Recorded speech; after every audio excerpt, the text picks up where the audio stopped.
Chelsea are in the Carabao Cup final. Job done. Chelsea 1-0 winners on the night. 3-0 on aggregate over Tottenham Hotspur. Straight into the hashtag. Hashtag Wembley. That's what we're off to, Claire. Lovely job. Well, Wembley, here we come. I want my scarf. Yeah. I want my whole... I'm going to sharpen the full kit, hopefully. I mean, well, a bit of a strange game, that, right? At the end? Yeah, a bit of a strange game. I suppose it tailed off, obviously, towards the end. Trevor and Jason did amazing work, especially at the end there with the scenes that we... You know, obviously, it's never nice to see any sort of medical emergency or something we perceive to be that in the stands. But I suppose that, you know, that means that concentration element had to be maintained right through until the final whistle, even though the game was kind of done a long time ago. Chelsea players thoroughly professional right through to the end. Yeah, we spoke about at half-time about being complacent and getting into those moments because of the fact that the game was basically done. We were the better side. We were dominating possession. We had more of the chances. I think Spurs had to have a go in the second half, and we knew that was going to happen. And I think they said it on commentary quite well, the fact that it is a Premier League side that is in the top six, so they're going to have moments where they're going to have opportunities. It's just about weathering that storm, and I think we did that quite well. I think the defence defended well together. I think we created chances as well. We played as a unit. The people that came off from the bench added energy. So yeah, it was a good win, man. Quite a strange game in all honesty, Claire, because first 25, 30 minutes, Chelsea in cruise control, completely bossed it, 1-0 up. Spurs then come back into the game 10 minutes before half-time, get a penalty decision, get that VAR back to a free kick. Then second half, Spurs made more of a game of it, more of a fist of it to an extent, but it was still kind of littered with maybe inexperience or just poor performances in general. But Chelsea never really needed to get out of second gear. Chelsea were thoroughly professional, thoroughly good, but kind of it was made easy by Spurs' off day, I suppose. I feel like Spurs couldn't really gain. You know, it wasn't really clicking for them, was it? I mean, they had that, you know, clumps of the game that they controlled slightly more so, but they didn't really ever look like they were going to cause us that much damage. I think there was a lot of misplaced passes. They grew frustrated, and as you said, I don't think we really had to fight too hard to control them and stay in control of possession and the game. And yeah, it was just it was exactly what the game was like at the home stage, and it's a strange one because you do expect more from Tottenham, especially in the second half. Come on, they've got nothing to lose now. What are they going to give? And I think Harry Kane was very, very frustrated, and as you said, it just goes to show that, you know, when we work as a unit, as a team, as we have done, it's very difficult to break us down. As fans, you expect, like you said before kick-off, you expect a little bit of bite maybe from a London derby, a semi-final. Didn't really have any of that. No. Someone that's probably also disappointed there wasn't a bit of that, because we know he loves a tussle. Got us underway to start with. We'll talk about him in a second, but Romelu Lukaku and Timo Werner partnership, we're about to run it back. That's nice. Sam, again, maybe we're getting a little bit carried away. Maybe a little bit. Ever so slightly a little bit carried away. But I like the optimism, though.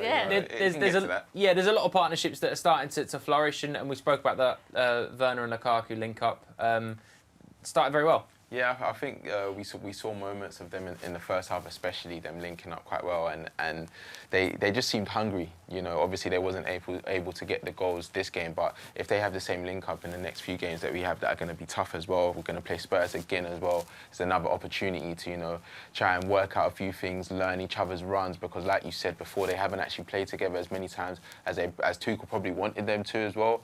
And I think because we've got so many options, they almost know that their starting position isn't 100%, so it needs to work. And I think Tuchel not favours them because they are strikers in a sense, but if you have a Ziyech or Havertz or a Mount, like there's so many options, you can switch them in and out. So I'm sure that they want to get that connection, so Tuchel doesn't have any choice but to play them. No, completely right. Someone that's probably a wise prediction for Play Predictor's first goal scorer next time we play Spurs is Antonio Rudiger. He loves himself a goal against Tottenham, doesn't he? He really does. Open the score obviously in the first half. Rudiger is so good with his back to goal. Very clever, Brian.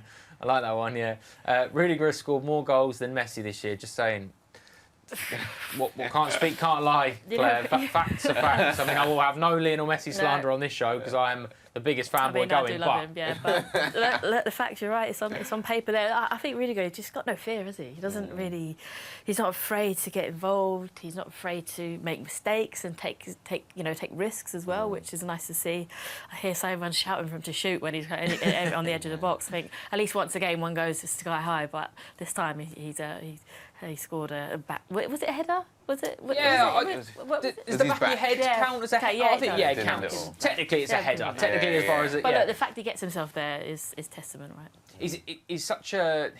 He's adding to his cult figure status on a weekly basis. You know, he's so loved by the Chelsea fans and so important to this team. Thomas Tuchel speaks so highly of him. He's clearly a leader and a character within the dressing room, a very popular figure amongst everyone at the football club. And scoring goals against Spurs continuously, that's only going to add to that. Yeah, and I think he's the player that you would hate to defend against and attack. He's becoming that type of player that tweet said he's back to goal. But seriously, like when he's in the box, when he's back to goal at a defender, you don't know what to do because he can do anything. He had a time in the second half where he was running down the line. I think it was a foul. The ref didn't give it, but he has that in him to just take on a player. Didn't he? He got back up. Yeah, and he was just scurrying through him, and it's just like he can do anything. Do you know what I mean? He's capable of anything, and I like the fact that a lot of the youngsters are taking to him. We saw him talking to Cho at the end, where they're probably discussing a few moments in the game, and he's just a pure leader, and you need that in a player of his experience. Absolutely. And not everyone was pleased to see Antonio Rudiger open the scoring for Chelsea this afternoon. Conte took the khaki from Mike Turner.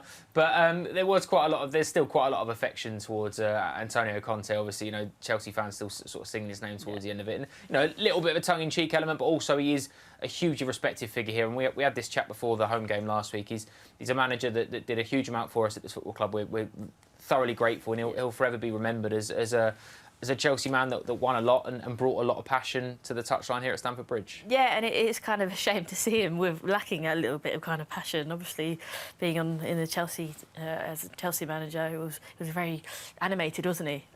Which brought life to the squad, I think, at the time.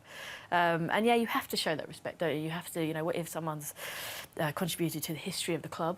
And has been another stepping stone in the direction that we are in at the moment, then, you know, it's only fair to hear your name chanting, whether it was, you know, tongue-in-cheek or not. We'll leave it down to the fans to decide. Well, Antonio Rudiger was the hero on the night, but there was another one in attendance at the Tottenham Hotspur Stadium.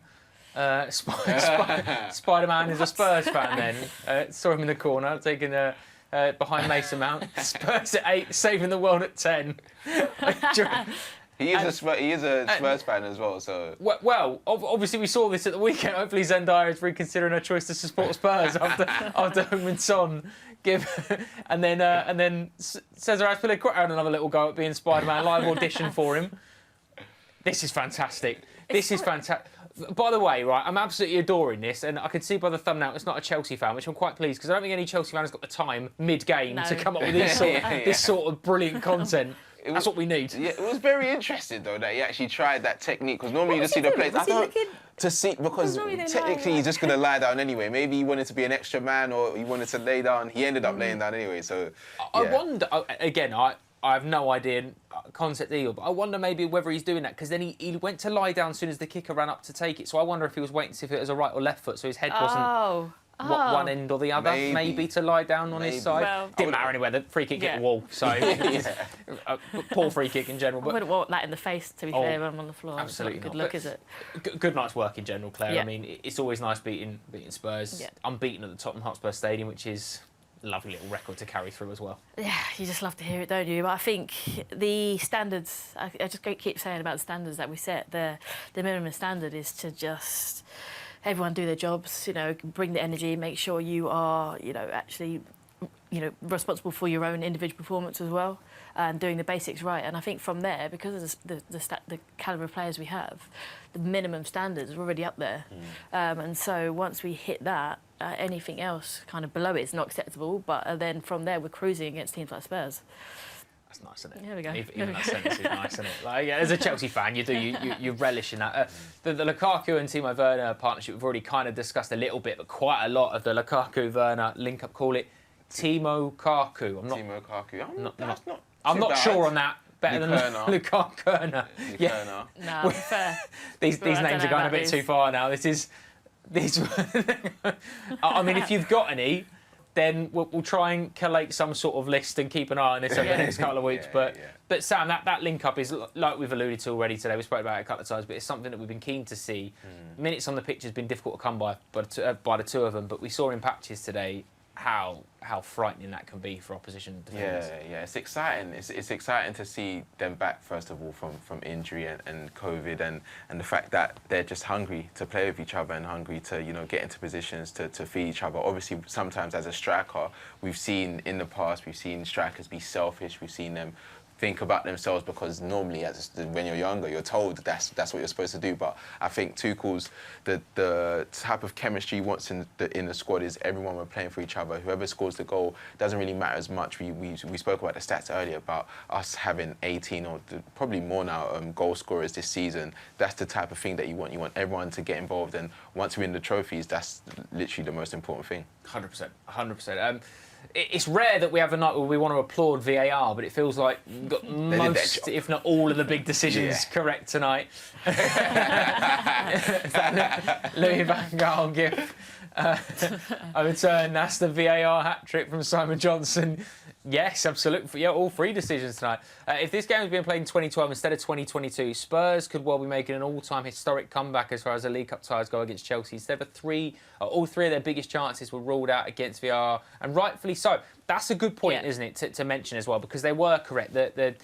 Firstly, the penalty in the first half that was given, it was clearly outside the box. Again, it got overturned. Secondly was the Kepa penalty, the penalty decision, which Lucas Moura, Kepa, wonderful tackle from Kepa, like a big block tackle. It was given as a penalty to start with. Referee goes and looks at the monitor. Clearly not a penalty, gives the nothing. And then the third one was the Harry Kane offside, which is a bit of an unwritten hidden rule, really. It's one that we don't see that often when a goalkeeper comes out. The last player then becomes the goalkeeper in effect. That's it. I'm not going to lie, I didn't really... At first I thought, oh no, like that's a definite goal, but obviously I don't know the rules clearly. but I suppose that's VAR working, isn't it? Yes. You know, and that's when it does come into effect, and that's why I suppose if we're looking at some of the horrific decisions we've seen in the past from a Chelsea perspective, it's a nice balance to give it a little pat on the back maybe tonight and say, OK, they got the big calls correct. Yeah, and I think, imagine if that was the case and all them three decisions had gone against us. It would be heartbreaking, wouldn't it? I mean, we would have still gone on one. Doesn't matter. But for all the negatives, I think we can say tonight there's been positives for VAR, and we don't celebrate them moments actually as much as we should do, because normally they should be given. The referee is going to give the right decision anyway. But yeah, I'm just quite grateful. Yeah. Thank God. Well, I do wonder at some point. I think Jason made the comment on the commentary that if this was a quarter-final tie, it wouldn't have had VAR, or earlier in the competition wouldn't have had VAR. I mean, you can only feel that the equivalent show that Tottenham Hotspur are doing at the moment are perhaps not as delighted with VAR's performance tonight, and as pleased that it's in use this evening. Yeah, but it was the fair decision. It was the right decision. I think some of them you could say that the ref could have called it with just his first sight of it. Obviously, he needed the assistance, and that's what they're there for. And it was quite clear that it was two non-penalties, and it wasn't. It was offside, so there was no dubious decision. It wasn't like the VAR were against Spurs or anything. It was the right decisions. The game carried on. In the way the game was going, they didn't necessarily deserve those moments anyway. So, yeah, VAR for the win today. Rare that we're saying it, but absolutely take it. VAR is blue. Our overreaction tweet of the day is, that's how you play a 4-2-2-2. It wasn't invented a fortnight ago and played somewhere north of London. This is how you play it, and this is Chelsea with this 4-2-2-2 formation. It took us by surprise a little bit at the start of the game, Claire, because we assumed it'd be a 5 with Hudson-Odoi as a wing back. Sarr then went to play as a 4 and left back. Jorginho and Kovacic in the 2. Mount and Hudson-Odoi a bit further on. Lukaku and Werner as a 2. Chelsea were brilliant the first half an hour when we were playing this. Probably when Spurs changed formation and we started to have to adapt, but it's what good teams do, adapt. Yeah, I think obviously we had the numbers and the overloads in certain areas, but and we capitalised. I think we caught them off guard again, didn't we? I think for us the way that we interconnect and interchange positions, it's difficult to depending doesn't matter what formation we're playing anyway. I think the way we interchange is fantastic. But I think we did see Spurs go into it, take advantage of some of the wide areas, potentially some of the maybe like a little bit lax passing. But I think, to be honest, I mean, whatever formation we play, I'm confused. To be honest, I've been confused. I didn't know about offside rule. 4-2, how many twos are in that? I mean, look, I'm a big fan of the three at the back, so I was very much like, no, wait a minute, that's definitely three. But yeah, I mean, we're flexible. Yeah. So that's good. That's news. the economics degree coming into Yeah.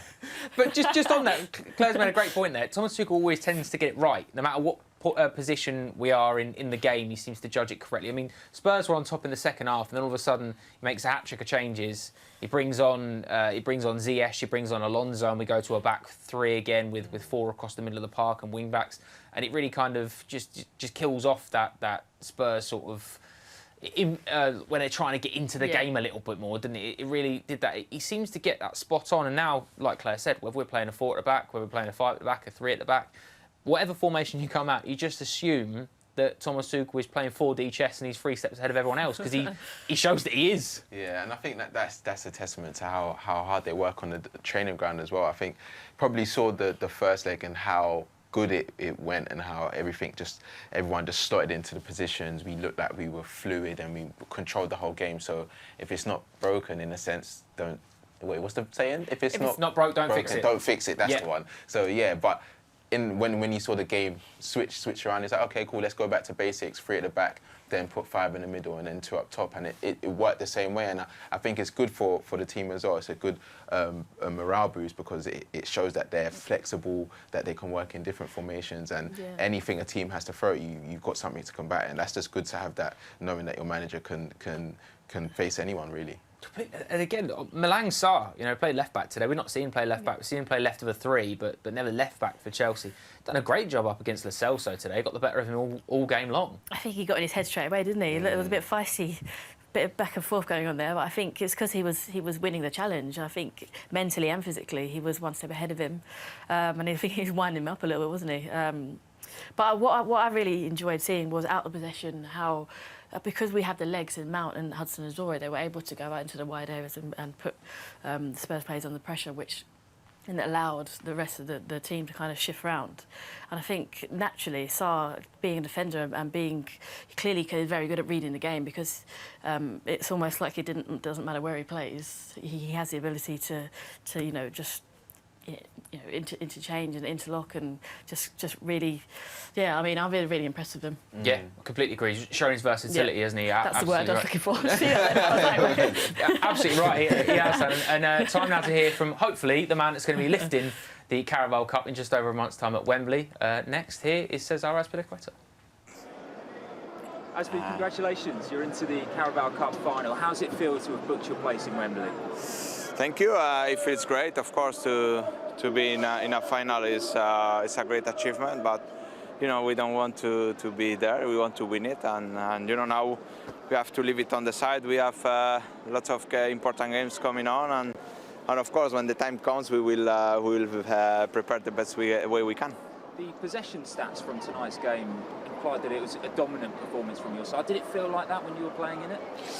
Yes and no. We had, I think, very good spells. We had the control, but I didn't feel that we hurt them the way we could, because when we arrived into the final third, sometimes we missed passes. We didn't pick the right choice.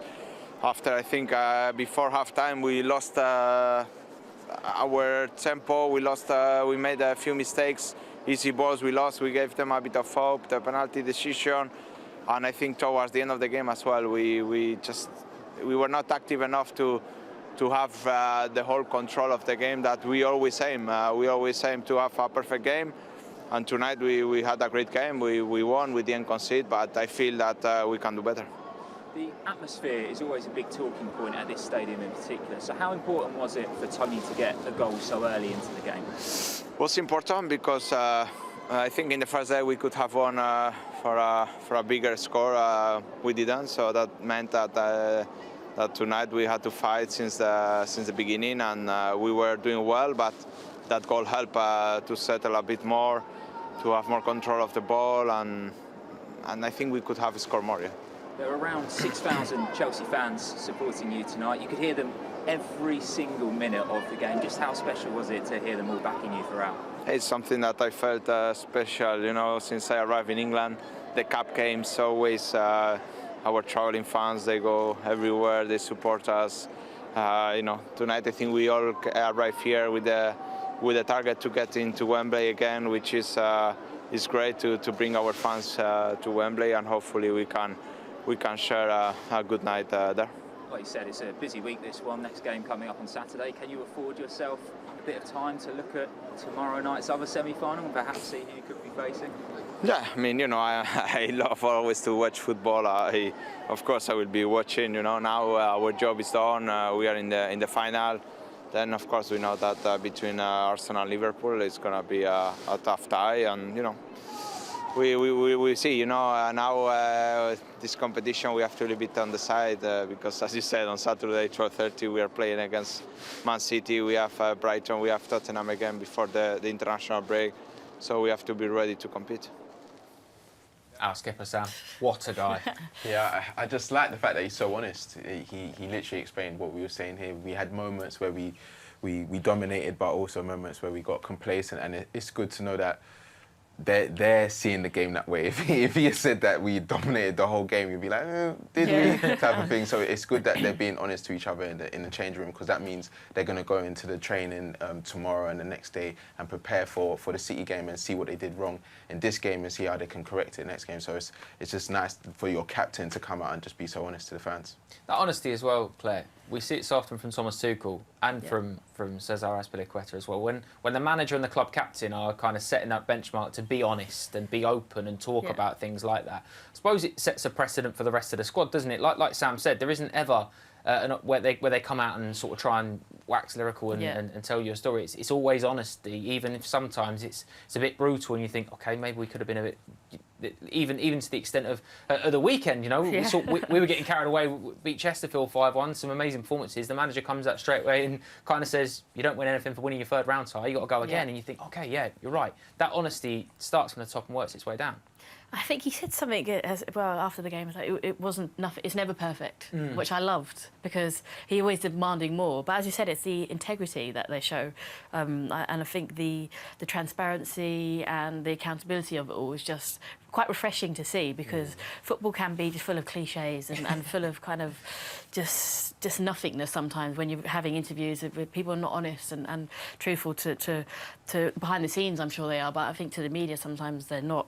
But it's great to hear it. It's great to hear that they are confident to take the accountability too. He's confident to say that, because it has to come from behind, because sometimes you get the message, you know, say this, this, this. It seems like the message is to be yourself, be truthful, be honest, and just carry that message.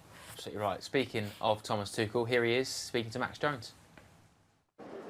Thomas, congratulations. You're into the Carabao Cup final. Yeah. How does that feel after beating Spurs 1-0 on the night, 3-0 on aggregate? Yeah, great. Feels great. It was a tough match, and there's a big reward waiting. That's final at Wembley.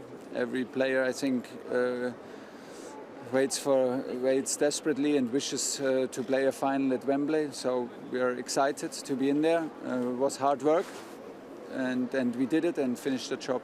It was Tony's goal that did the damage tonight. Exactly what you needed as well to silence what was quite a big atmosphere here. Yeah, absolutely. And at this moment we deserve to go 1-0 up. We had opportunities to finish it completely with a second goal, but we had a bit lack of focus and a lack of rhythm, and we let them come back into the game in the last 15 minutes of first half. We're a bit lucky to not concede. Second half we started again strong. Did not score the second one and lost control again. Bit lack of focus again, lack of sharpness, not winning the duels. Being a bit I had the feeling we played a little bit like nothing can happen, which actually did not happen. Nothing did happen, but we played with fire, and we can do much better. I wanted to touch on an individual's performance tonight. Malang Sarr played in an unfamiliar role at left back. What was the thinking behind that decision, and what did you make of it? Well, we played in a back four to build up and then a back five to defend. So Malang was now hugely involved in the last games and fit, and we thought that he has the strength and ability to defend man on man when we defend in a back three, and had him with the left foot in the back four. Thiago Silva and N'Golo Kanté back involved as well. How useful and valuable is it, and how much of a boost is it to have them involved? Yeah, it's huge, of course. I would have wished for less minutes, but it was necessary because we were not solid enough in this moment. But you can see there's still a long way to go for them. They had only one training session, and you see that they lack rhythm, and it's good to have them back. Hopefully everybody is back in training and stays with us, because we need everybody. Everything is always so well thought out and so planned, and even they're saying, they had more minutes than perhaps he'd have liked. But again, like we said, he manages the game so well that the need is now. We deal with it now, and thankfully and hopefully, by the looks of things, no injury concerns off the back of it. Yeah, I like the way he protects the players. I like the way he doesn't. You see sometimes in some teams where you force players back. We spoke about it during the season. You force players back because of how important they are. We see Thiago Silva, Kanté. Obviously, we understand he brought them on in a period where it was kind of shaky and Spurs were getting more chances. But I'm sure if you ask them, they'll be like, we're fine. Do you know what I mean? But it's Tuchel just trying to protect them, not wanting too many injuries, understanding how crucial they're going to be in the next few fixtures. And I like the fact that he almost thinks ahead, and he doesn't want that to be a problem in the future, because, like he said, we've got big games coming up, and he knows how important they'll be. I suppose as a manager as well, when you know that the manager, like Sam said, is looking out for players and not going to rush you back and takes care of your well-being in addition to just your sort of footballing needs. He spoke about Ben Chilwell at the start of the season, sort of took him out the firing line for mental fatigue. He seems to care about players beyond the football pitch, which I know it should be a given, but it's not always, is it? Yeah, it's not just the physical aspects of it. It is the mental, obviously being injured itself. I've had many long-term injuries, ACL especially, just like Chilwell's got ACL, wasn't it? Yeah. So the kind of the mentality around the comeback of that, the isolation that you feel, it's actually quite applaudable from the manager to do so, and respect that in order to perform as well. These players need to be mentally in tune and strong and ready. And so that investment in the human being is nice. It's a nice feeling. Everyone wants to be loved, don't they? So they give everyone a big cuddle. It's emotional again, like Sam. Oh God, I always bring back to you emotionally. It's very, very true. Obviously, a very emotional game actually today, which is why we got a little bit emotional in the studio. Quite a few reaction cams here that perhaps going to be. This is the opener. Sam getting the Didier Drogba celebration out. This is the first VAR decision.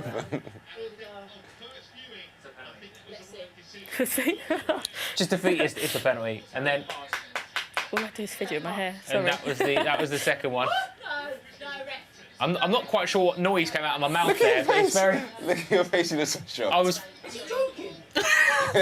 Oh dear. You look livid. Apologies, Andre Mariner. Apologies. Yeah, not a difficult one for the referees this evening. It's a difficult job they do. It is. Isn't it? It's a very difficult job they do, and I've not made it easy for them there, Sam. But like we said, emotional game.